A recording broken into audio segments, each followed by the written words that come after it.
WLEE News Talk 990. You are listening to the Community Radio Show.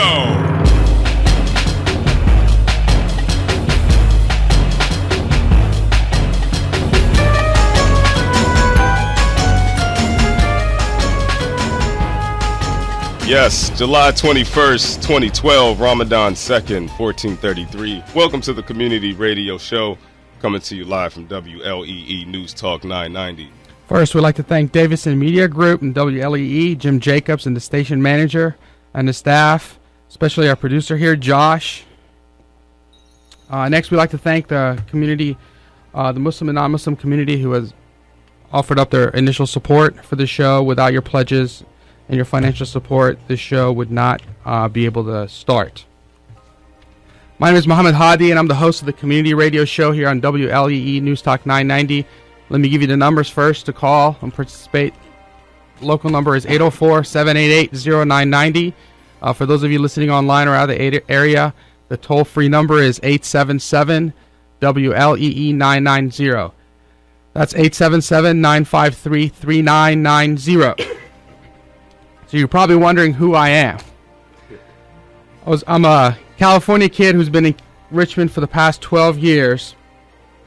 And I was raised in an activist home, and I believe that you had an obligation to your community. And it's that obligation that propels me to stand up and speak out against what's being perpetrated by Muslims in the name of Islam. But the bigger obligation I feel is towards the non-Muslim community, most of whom are simply misinformed without any malice. Our mission of the show is to foster every week for an hour an environment, a forum, a platform for honest conversation and dialogue, a dialogue between Muslims and non-Muslims about the issues that affect us all in the communities where we live. We have to be able to speak with one another rather than past one another. Let me give you some statistics as to the disconnect that exists between Muslims and non-Muslims. 70% of Muslims and non-Muslims have the same concern for terrorism and violence.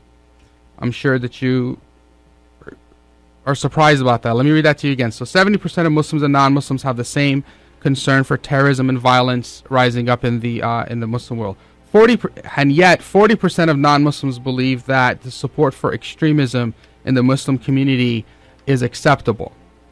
So 40% of you out there believe that as Muslims we accept terrorism on a regular basis and violence within the Muslim community. So we'll get into some of the stats and some of the details around that. Let me give you those numbers once again. 788-0990, 877-953-3990. And you can stay in touch with us during the week by checking out our website at thecommunityradioshow.com.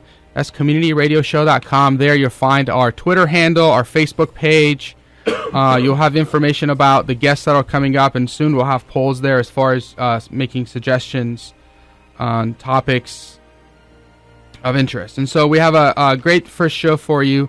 I was able to get the Pathos editor, the Muslim section editor of Pathos, Ms. Dilshad Ali, to come on the show. She has some great articles, some of which are serious, others that are funny, on pathos.com. We're going to try to get her on the phone and come back. I'm joined by my cohort here. Hey. I was wondering when I was going to get an introduction. Oh, okay. You should have just jumped in. I mean, I can just run the whole show for an hour. You know, I can talk. Interesting. Okay, so my name is Bakari Sirraj, co-host here. Fortunately today, I'm just going to give you a heads up. Got a little bit of a cough, so if you hear me muting myself, I'm sorry. But yeah, I think my main goal coming on the show is definitely the aspect of addressing misconceptions, being able to reach out to everyone in the community, and maybe create a better understanding of Muslims that live here and around the world. And being able to reach out to you guys out in the audience, whether Muslim or not, and creating some type of dialogue and really making a connection. So yeah, but me myself, I'm a Richmond native. Been here for ever, pretty much, since I've been around in existence. So love Richmond.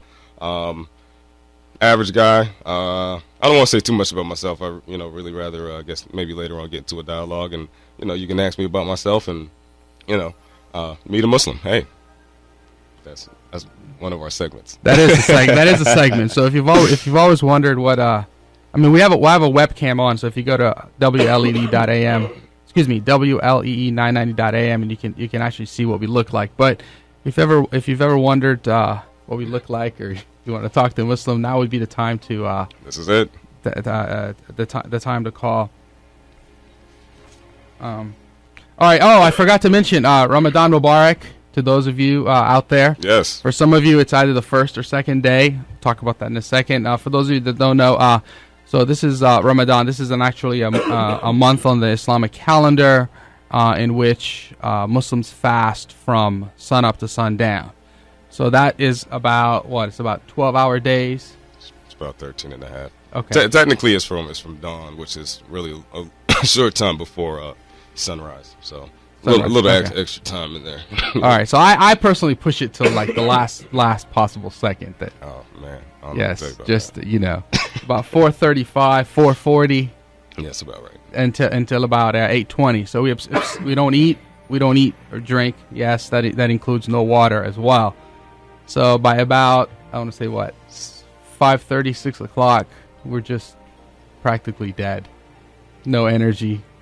It depends. Everybody's different. But yeah, sometimes it can be hard, especially during these times of the year where excuse me, where we're in the summer months, because you have to understand Ramadan actually goes by the lunar calendar. So the lunar calendar is shorter than the Gregorian calendar. So every year it goes back about 11 days. So we did have the luxury of the winter months for a while. Now we're back in the summer months. And it's a little more challenging. Yeah, so when I started fasting in Ramadan, it was May, and I was in California, and the sun didn't go down till almost 10 o'clock, 9:45, 9:30, 9:45, and then we got caught in the time change, and that had just added an extra hour. And so the beauty and the wisdom behind the lunar calendar is that it's not set in one particular time of the year. So can you imagine if Ramadan was in December, then everyone, I guess, from the southern hemisphere would be migrating up to. Yeah, people would be moving countries. They would be just for the month. Where's the passport? We're going over here now. The Muslims' vacations will be rolling around Ramadan, because it was it's in December when the sun goes down at 4 o'clock, and so you're Yeah, those days are long gone. It's cool. So. It's just back a little bit about the obligatory nature of it and so it's part of one of the obligations that Muslims have to perform. Now, obviously, there's exceptions to it, as there is within practically everything within Islam. It's very logical as far as exceptions are very practical.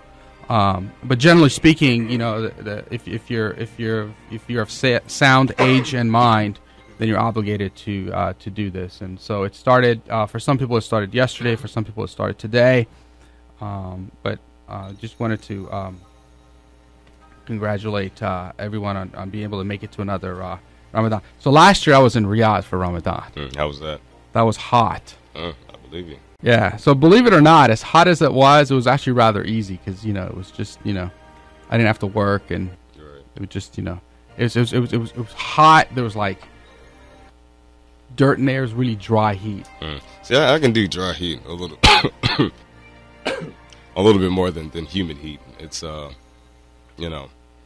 I think it's a little tough right now. We're going to see how today goes. Hopefully it's a little bit cooler. Of course, not being able to eat or drink makes it a little difficult to maintain a clean voice with no cough. So I'm having fun.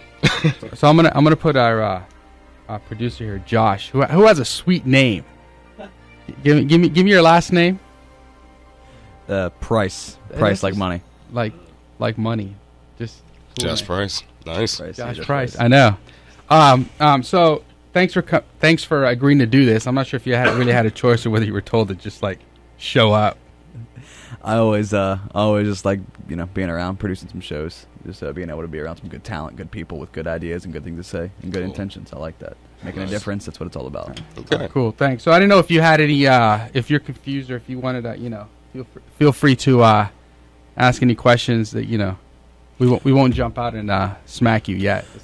We just it's kind of like the first date. I have to be polite. Well, I definitely understand the angle from just what was the statistic you read earlier about Muslims and not so much the propensity, but the perspective on it, how people view it. Right. That's right. 40% of the the non-Muslim American population that were surveyed believe that there's a high level of acceptance of extremism and terrorism within the Muslim community. And that's and from a unique perspective I used to work at a correctional facility. I worked as a regional jail officer for 3 years, and just what for example, based on that fear or assumption, what the federal government can do. For example, in Jumu'ah service, they can't do the Adhan, and they have to do it in English, and obviously that's interesting. Why? Because they believe there's some code in there that just because it's just one of those things. Because in Jumu'ah service, many different housing units come together. For example, in the library or just congregate in an area, right. And in the service, obviously, many people don't speak Arabic, so they don't know. So that's much like they view it as like if Hispanic people got together and spoke Spanish, like in big groups like that, could congregate, like when like if it's AA or some other kind of community class where a bunch of Hispanic inmates are together, it's like you must speak English. But I think we can all agree though it's a little bit different for a religious ceremony, like to not even be able to do the Adhan. I think if I'm saying that correctly, the Adhan, and to be able to do that in English. I mean, but there's, and that's just one example. There's just so many different things that Muslims have to deal with just because of extremists, a small segment. So I definitely understand that, and that's something that goes on every day, everywhere. And it's just really sad that it's like that. And I wish more people, and I'm glad that you guys are here to discuss that, to just show that that's just such a small segment. But anyway, please cool, continue. Thanks. So do you think if that not allowing them to do it in the Adhan in Arabic would be different if we were kind of not in a post 9/11 environment? I think a lot of things would be different if we were in a not quite a post 9/11 environment. I mean, goodness,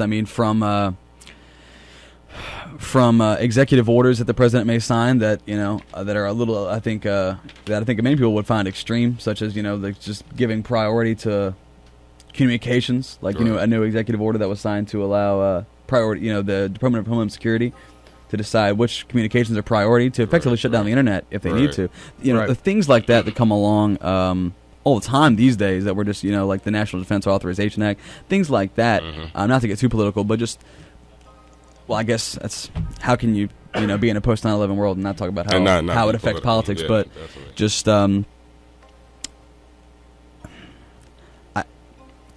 I think if we just really came together in a more loving, peaceful way, such as it's just a better way to do things. Right. It's a better way to do things. Gotcha. Look at airports, for example. My goodness, can you imagine?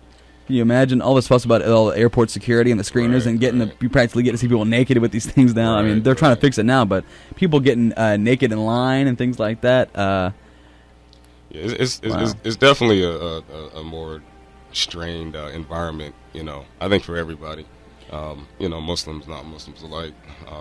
And like you said, generally because of the small few. So I guess the question is... Wait, can I say something over that? So sorry. So even with that, with the perception of all the challenges that Muslims face in America, and I might say not only specifically Muslims, but people that are perceived to be Muslims or people that are thought of as being Muslims. For example, people in the Sikh community, Sikhs, that thing. Is so this survey, and I'll give you the details as far as the survey here, but the percentage of Muslims that are satisfied with the way the conditions are in the U.S. is at 56%, compared to 23% in the general U.S. population. This is going back to 2011. So if you think about it as kind of at the